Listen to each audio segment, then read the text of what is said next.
Michael Joseph Vaughan. Missing July 27, 2021. Michael Joseph Vaughan went missing on July 27, 2021. Michael has bright blonde hair, big blue eyes and fair skin. Michael is affectionately called Monkey by his family. Michael was born on June 24, 2016 to Brandy Neal and Tyler Vaughan in Fruitland, Idaho, a small town near the Washington and Oregon borders. Brandy and Tyler have a solid relationship and have done nothing but search for Michael since the day he went missing.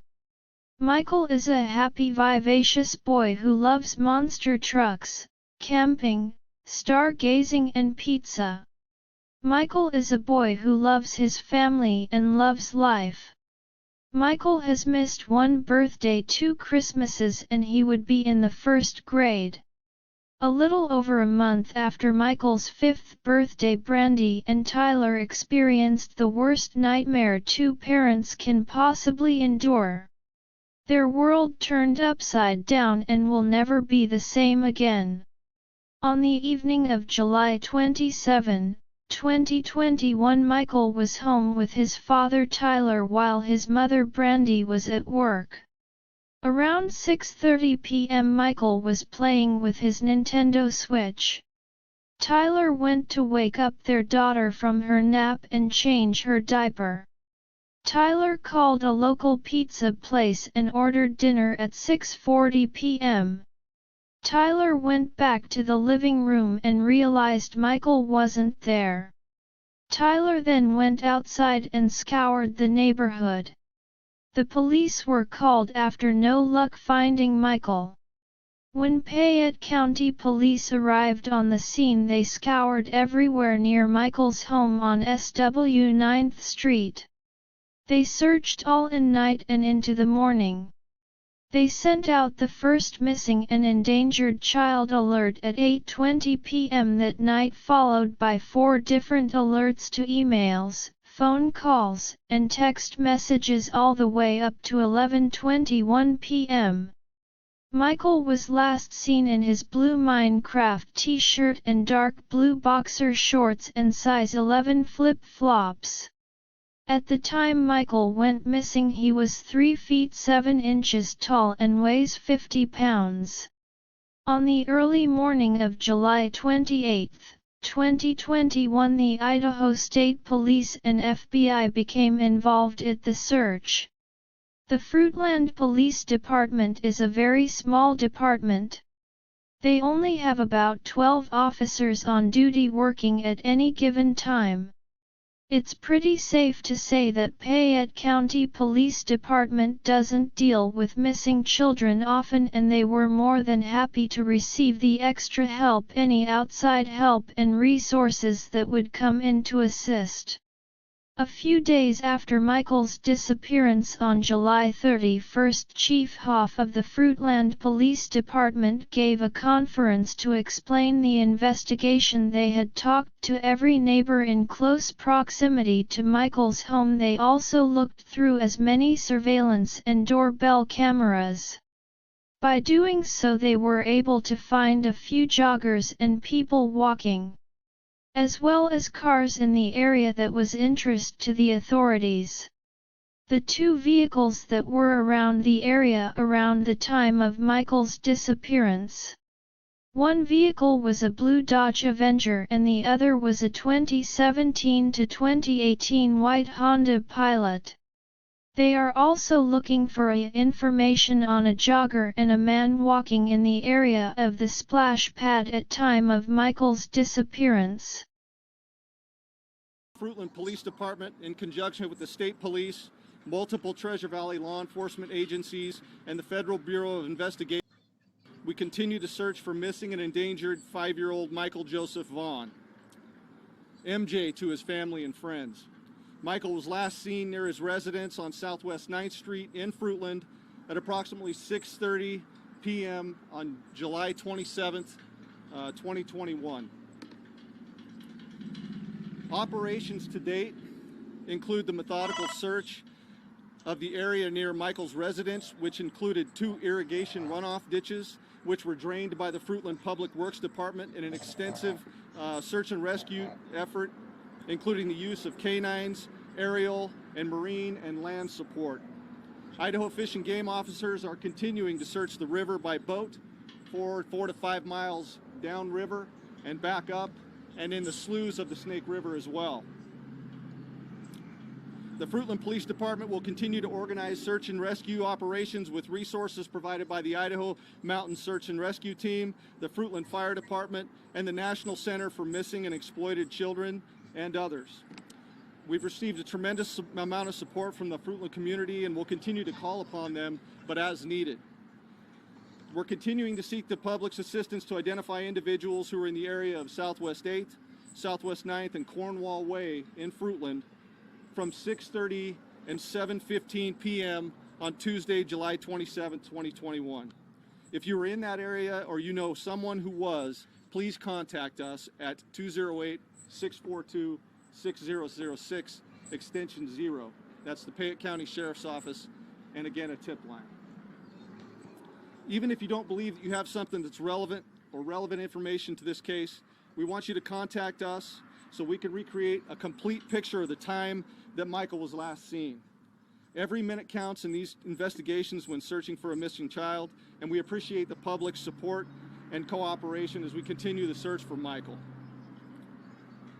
If you live in the immediate area, please thoroughly search your property to include any outbuildings, vehicles, anything that a 5-year-old kid could get into.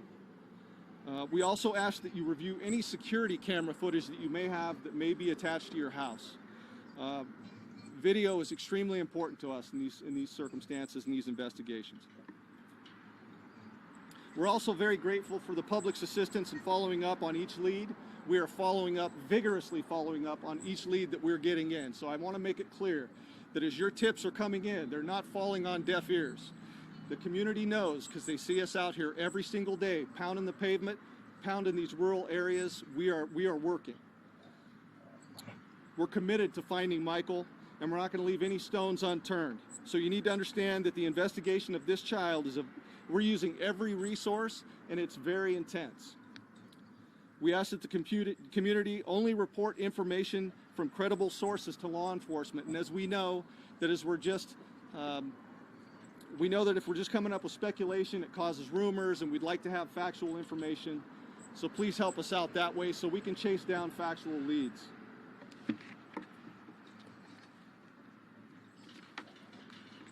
We also want to emphasize that Michael's family continues to be 100% cooperative with our investigation, and we're asking you to be extremely respectful of their privacy during this situation, and we would appreciate that. Super difficult time, as you would know. So Michael was last seen wearing a light blue Minecraft t-shirt over here on my left, dark blue boxer briefs, a child size 11 sandal, and he stands 3'7" tall. He's 50 pounds. He's got blonde hair, blue eyes, and he answers to the nickname Monkey. If you see Michael, have any information that would lead us to his whereabouts or his location, please call the Payette County Sheriff's Office at 208-642-6006, extension 0. So we just want to extend our appreciation to our community. We thank you for your continued support. Police used tracking dogs to pick up Michael since they had the best tracking units available. It was said the best canine units from coast to coast were brought in to help with the investigation, according to Police Chief Huff from Payette County Police Department. He said our canines searched a 1 to 2 mile radius near where Michael went missing. We have searched nearly every property on Southwest 9th Street, including front and backyards. The search for Michael will not stop until he's found, and the search remains very active. As I've said to the public, the effort may look a little bit different from time to time, but those of us in law enforcement leading the search and the investigation, Michael's on the top of our mind. He's our top priority, and finding him is an intense daily part of our lives. Michael Joseph Vaughan was last seen near his residence on Southwest 9th Street at approximately 6:30 p.m. Tuesday, July 27, 2021. The first missing and endangered child alert went out at 8:20 p.m. with 4 different alerts to email, phone calls, text messages being issued to the area residents until 11:20 p.m. that night. Michael's image and information went out to law enforcement nationwide and a database called the National Center for the National Crime Information Center, and Michael has also been entered in the State of Idaho Missing Person Clearinghouse. From the time of notification, an exhaustive search effort and criminal investigation began simultaneously. So our ground searches are based on the highest probability that Michael may have wandered off, potentially gotten hurt, stuck in an irrigation ditch, a swimming pool, an outbuilding, an old appliance, a junk vehicle, anywhere a 50-pound curious boy could hide himself. We wanted to make sure that all the ground within a 1 to 2 mile radius from Southwest 9th Street, where Michael lives, has been searched by residential homeowners, professional searchers, law enforcement, and specifically trained canines. And not just one of these groups, but by all of these groups. As such, we've been conducting these searches continuously, even up to this week. On Monday of this week, the Idaho Mountain Search and Rescue with specialty canines and the Fruitland Police Department conducted searches in the front and backyards of nearly all the homes on Southwest 9th Street, as well as another large acreage off of Northwest 1st Street in between Nevada and Highway 95. On Tuesday, the Idaho Mountain Search and Rescue with their specialty canines, with the Fruitland Police Department, the Idaho State Police, who had a drone in the air, and the FBI, we methodically searched the farm ground to the southeast and southwest of Southwest 9th Street. And combined, we searched close to 1,000 acres this week. Why would we continue to search areas that have been searched multiple times before? Well, because we haven't found Michael yet, and conditions change. So further, you can imagine going home every night as a law enforcement officer wondering, did we miss something during that search? Michael, Brandy, and Tyler and the community continues to count on us to keep up the search, and that is why we continue to search. And I've said from the beginning that as long as those resources are available, we will continue to ask for them. Remember that a criminal investigation, that happened at the same time of notification as the time that Michael went missing. And due to the fact that we've conducted multiple searches using every tool available to us with no success, it increases the possibility that Michael was abducted. From the beginning until we find Michael, we're considering every possibility and following up on every lead developed, every tip that comes in, and the total number of tips that we've received to date is over 557. And the majority of those tips have been cleared by investigation. The others are currently being worked on. Word of our search has gone worldwide, and tips on where he might be have come in from literally around the globe. Thanks to resources available to us again, every tip, regardless of how many miles away, is going to be followed up on. We're committed, and we work together to support each other. Every day we come to work, we work through the exhaustion. For investigators, there's always highs and lows. Each day we go through these highs and lows, and I can't tell, but what I can tell you is, I can tell you with certainty that the Fruitland Police Department and our law enforcement partners are using every resource available, and will continue to look into every possibility until we know exactly what happened. We're steadfast in our commitment to bringing Michael home safely. I want to thank each and every search member, the search teams that have been out here, and each and every investigator for their time and expertise and the commitment they've put into helping us bring Michael home. We also want to emphasize Michael's family, who continues to be fully cooperative, working closely with us on almost a daily basis. We ask the community to continue to respect their privacy.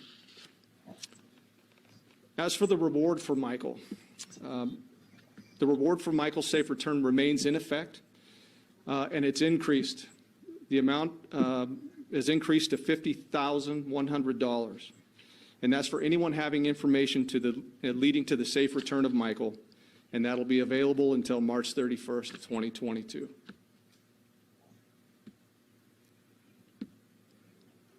I should also note that Michael's family has made considerable contributions to this reward fund. as have members of the community. And every donation that we've pulled in has been appreciated. I'm going to continue to update our Facebook page periodically during the course of this investigation. I'll continue to do so if we have some significant developments, and our efforts to keep the community informed as the best we can. And so with that, at this time, I'd like to introduce Michael's mother, Brandy. Brandy is representing the Vaughan family today, and she would like to give a statement. So, Brandy.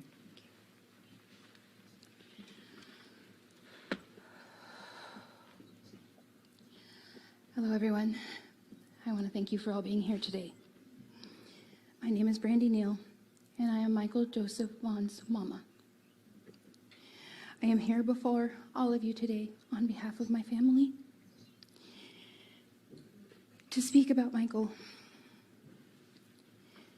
As much and everyone in our family wants to be up here in front of all of you today, I am here to speak on all of our behalf. I am here to ask you all, I'm here to ask you, please for your help. I am here to ask you to please keep Michael's face, his name, and his story in every one of your hearts, your eyes, and your minds.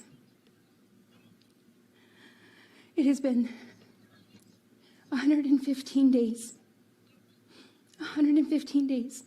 He has not been home. And we need every one of you. I need you. I need your help to bring my baby home. Since Michael was only 5 at the time of his disappearance, there's only so many possibilities of what could have happened. Either he wandered off or he was abducted, so the first thing police did was search a 1 to 2 mile radius around the area that Michael went missing. As mentioned, they also cleared the family as there was no evidence of foul play on their property. However, that hasn't stopped media and public scrutiny of the parents, leaving the only other option there on the table being an abduction. The family stands by the Payette County Police ISP and the FBI during every single press conference. It's safe to say they're cleared or certainly are still being looked into. I mean, they're not trying to evade the investigation in any sort, not to mention police have happily said that they are always cooperating with the investigation and have always made it a point to tell the press and the public to respect their privacy. A small Idaho County Department are joining the investigation. People could find better use of their times in putting these unfounded claims. Police have access to surveillance cameras throughout the neighborhood as well as those eyewitness accounts, so they have a pretty good indication of when Michael went missing. Also, in favor of what Tyler has said in the past, police were able to narrow down at the timeline of when Michael likely disappeared. Originally, police had said that Michael disappeared between 6:30 p.m. and 7 p.m. going off the last time that his father saw him that night. It's now believed that he disappeared between 6:40 p.m. and 7 p.m. Tyler was later able to provide a receipt from the pizza that he had ordered and the time stamp was 6:40 p.m. It's unclear why they changed it, but it's safe to say and assume that they have cooperating evidence.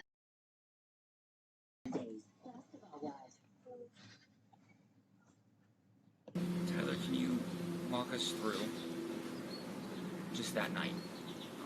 I know you were home with the kids. Can you just walk us through everything that happened last July? Went back to change bug. Michael was playing on his Switch. She was sleeping, so it took a minute for me to rouse her. And then I changed a diaper and ordered pizza. Probably took me, I don't know, 15 minutes maybe. And came back out and went outside to smoke, and Monkey wasn't outside, so I figured he was inside with his brother, wasn't inside, and then I started to freak out, and it's all kind of a kind of a blur from there, just running all over the neighborhood and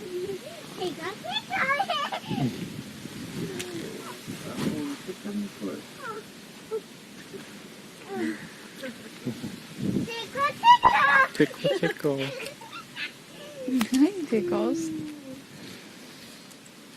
Did you, what time was that? I ordered the pizza at 6:40. I really couldn't tell you any other timestamp besides that with 100% certainty. And I don't even know if that's when I entered the order or when I finished the order or what.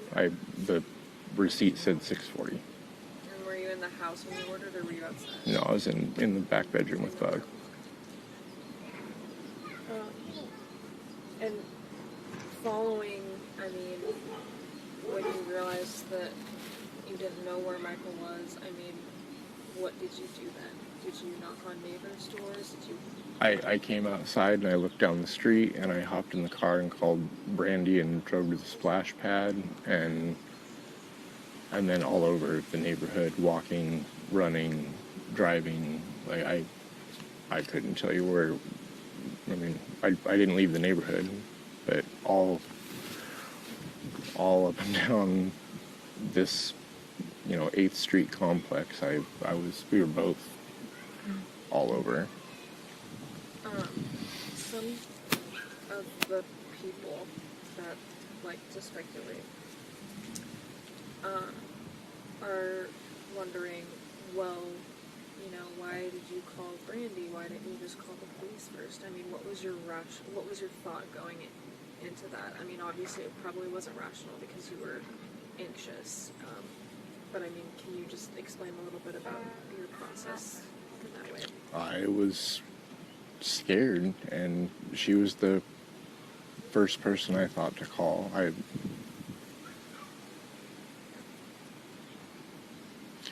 I needed her home as fast as I could because I was panicked and out of my mind.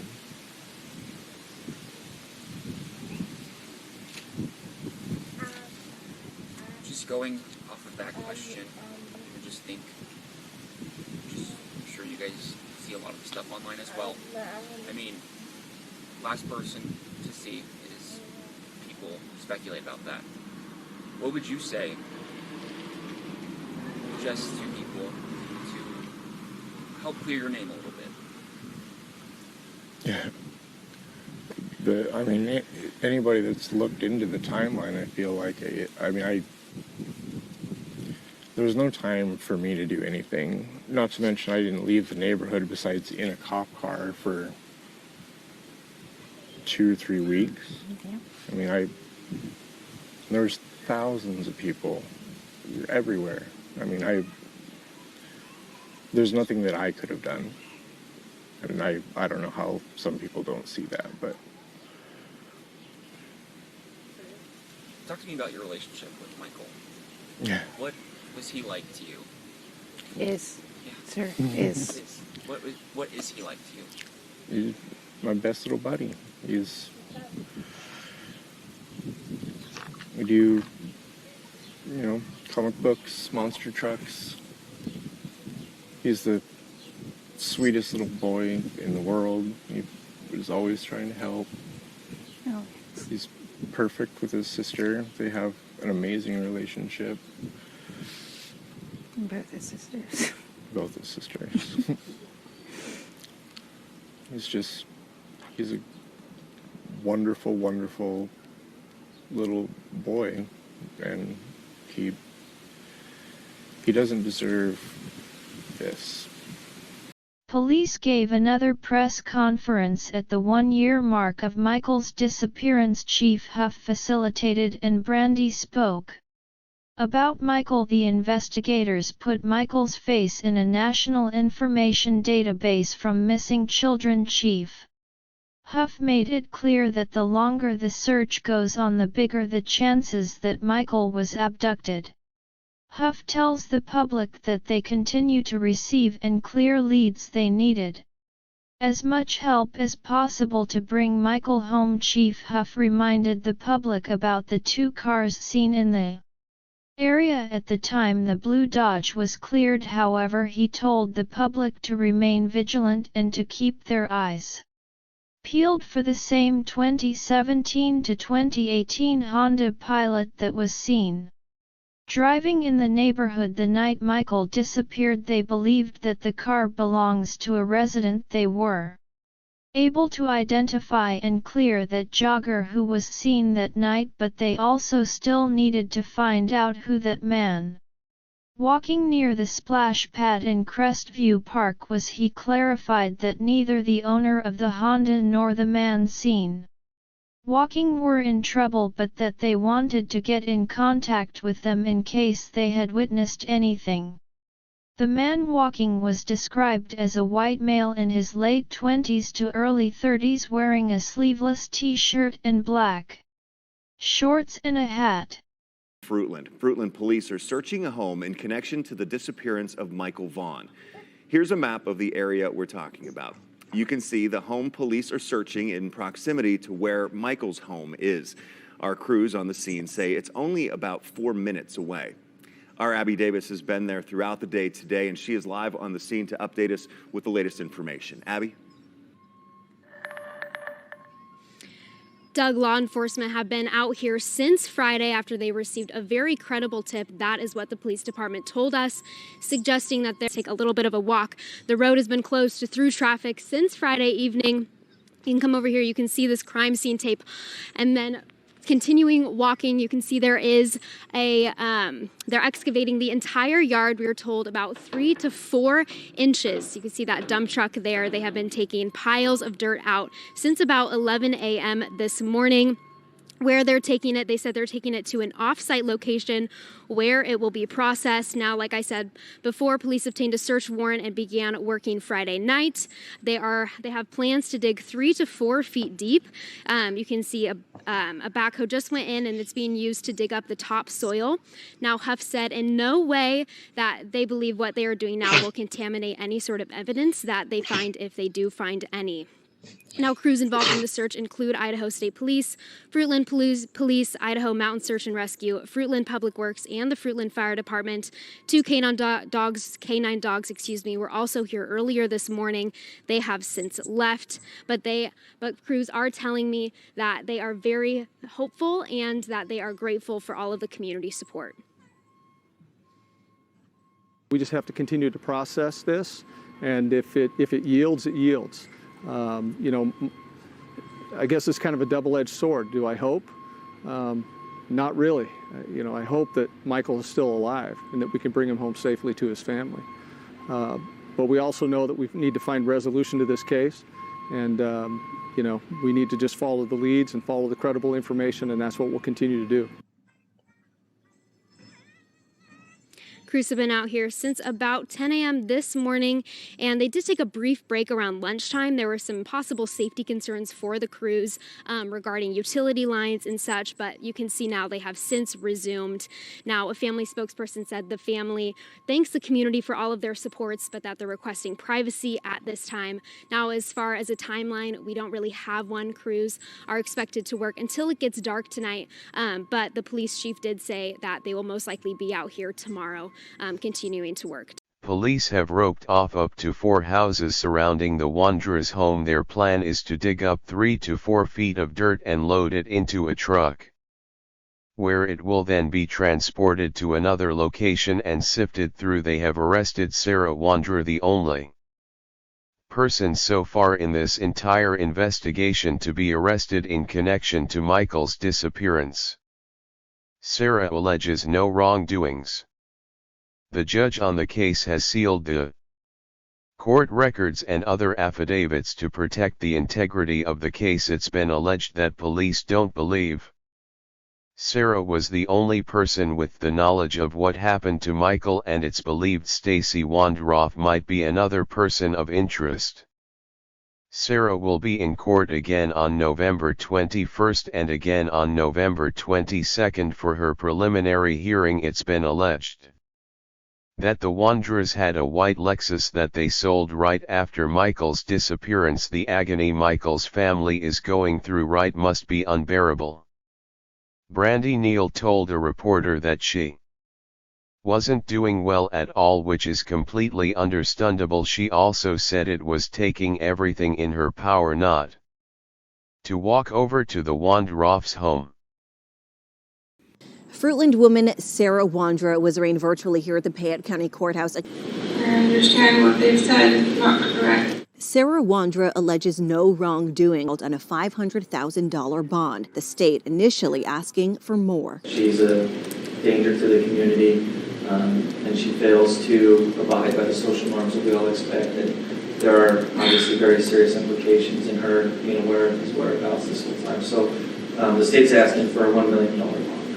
Prosecutors also say Wandra was already on pretrial release for a previous felony charge related to illegally possessing a firearm as a convicted felon. Should Wandra post bond, she'll be required to be fitted with GPS monitoring prior to her release. In court Monday, the judge also ruled to seal all documents in the case, including investigative reports and affidavits where the details could compromise the ongoing investigation or potential future jurors. And police tell us they don't believe that Sarah Wandra is the only person with knowledge of what happened to Michael Vaughan. She'll be in court next on the 21st for a status conference and then again on November 22nd for her preliminary hearing. Are you Sarah Wandra? Ma'am, can you hear me? I need you to move in a little closer to the mic. I'm unable to hear you. No, I'm Stacy Wandra. Okay. You're Stacy Wandra? Yeah, I'm Sarah Wandra, sorry. You're Sarah Wandra. Okay, thank you. Ms. Wandra, in this case, which is CR 38221769, you are charged with having violated the law in one count. It is alleged that you did on or about the 12th day of November of this year here in the state of Idaho, allegation has been made against you. I understand what they've said is not correct. All right. You have a number of charged with a crime, and the deputies typically hand out a document that describe those rights in detail. Did you receive a document like that? They're giving me documents right now. All right. So in a criminal case, ma'am, you have the right to remain silent as it relates to the underlying charges. You have the right to require the state to prove the charges beyond a reasonable doubt, the right to cross-examine and confront the evidence the state may put on in an effort to prove its case, the right to testify in your own defense if you wish to, the right to use subpoenas to bring witnesses and evidence to the trial as you may determine to be appropriate, and the right to be represented by an attorney at all stages of these proceedings. Do you understand that you have those rights? I have those rights, but I don't have any reason to be silent. I did nothing wrong. All right, well, so I'm going to remind you that you have the right to remain silent. I'm not going to say anything to you or ask you any questions that are designed to get you to speak about or encourage you to speak about the underlying events. Everyone who gives up that right and does speak about the case or make any statement at all about it, of course, those can be used against you, so I'll remind you of that. Fruitland police on Thursday named 3 other suspects in the case of Michael Vaughan, who was last seen near his neighborhood on July 27, 2021. In addition to Sarah Wandra, suspects include her husband, Stacy Wandra, who is currently in Washington County Jail on unrelated federal charges, Brandon Shurtleff, of Kuna, and Adrian Lucien, of Toledo, Ohio. According to Fruitland Police Chief J.D. Huff, law enforcement officials believe all of the suspects had first-hand knowledge of Michael's abduction. Shurtleff and Lucien were said to be living or staying with the Wandras at the time of Michael's disappearance. Police believe Shurtleff is currently in North Dakota and Lucien is in Toledo, known to law enforcement as someone who floats between Ohio and California. During a press conference on Thursday, Huff strongly encouraged Shurtleff and Lucien to contact Fruitland Police Department detectives, as the window of time for talking and cooperation is coming to a close.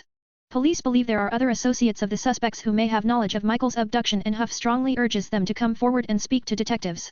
When we finally reach the conclusion of this investigation, and I can assure you that we will, all of those who have knowledge of Michael's disappearance and have failed to report or hindered our investigation will be pursued, the chief said. There is a moment in time to do the right thing and bring your information forward and cooperate, and that moment in time is now. Huff said law enforcement officials are in continuous talks with the Payette County prosecutor about Michael's case and the other individuals involved. This is Sarah Wandra, 35 years old. Sarah lives at 1102 Red Wing Street in Fruitland and was living there at the time of Michael's disappearance. We believe that Sarah has firsthand knowledge and is involved in Michael's abduction. Sarah Wandra is currently being held at the Payette County Jail for failing to report a death to law enforcement.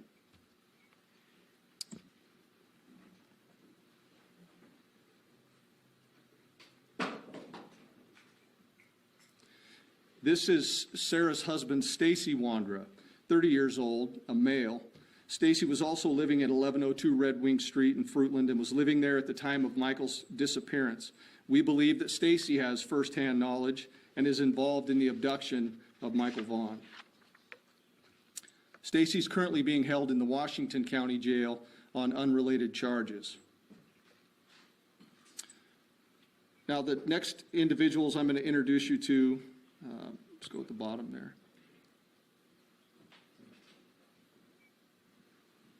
This is Brandon Shirtliff, 30 years old, of Kuna, Idaho.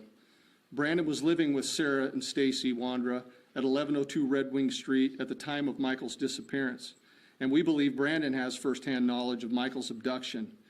Brandon is currently believed to be in North Dakota.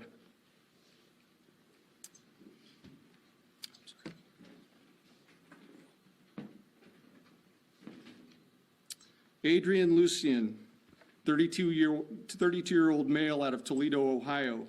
Adrian was staying with Sarah and Stacy Wandra at 1102 Red Wing Street at the time of Michael's disappearance, and we believe that Adrian has firsthand knowledge of Michael's abduction.